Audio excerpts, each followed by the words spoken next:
খরচ করে ফেলেছি, আপনাদের গোবরডাঙ্গা পর্যন্ত যদি লাইন পাততে না দেন আমাদের তো গাড়ি চলবে না। আপনারা কিছু পয়সা করিয়ে নেন, অন্তত লাইন পাতার একটু জায়গা দিয়ে দেন। গোবরডাঙ্গা সেজে বাবু বলল, হাজার হাজার বিঘা জমি আছে, লক্ষ লক্ষ টাকার মালিক, আর টাকা দেখিয়ে লোক দেখিয়ে তোমরা পার্টি বাঁধবে আমাদের জমিদার বাড়ির উপর দিয়ে, ওটা কখনো হবে না। তবে একটা নিবেদন করব, যাতে তোমাদের মনোবাঞ্ছা পূর্ণ হয়, টাকা খরচের উসল উঠে যায়।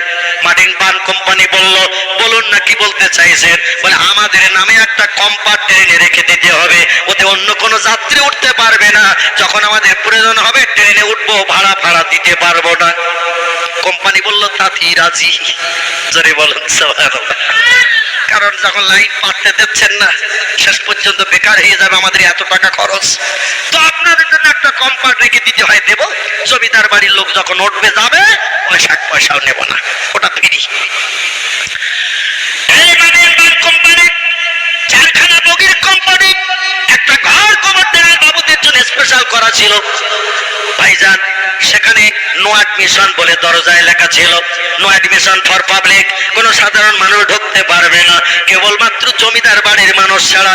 একদিন গোবরডাঙ্গার সেজে বাবু, এরা ইংরেজ সরকার থেকে পাওয়ার ছিল, 3 রাউন্ড গুলি করে যদি কোনো মানুষও মার্ডার করে তার কেস হবে না, কারণ লোকটি ছিল সৎ প্রকৃতির মানুষ, অন্যায় পছন্দ করতো না, অন্যায় দেখলে গুলি করে প্রাণ নাশ করে দিত। ইংরেজ সরকার আমলে তার কোনো কেসও হতো না, এত সৎ প্রকৃতির মানুষ ছিলেন গোবরডাঙ্গা সেজে বাবু।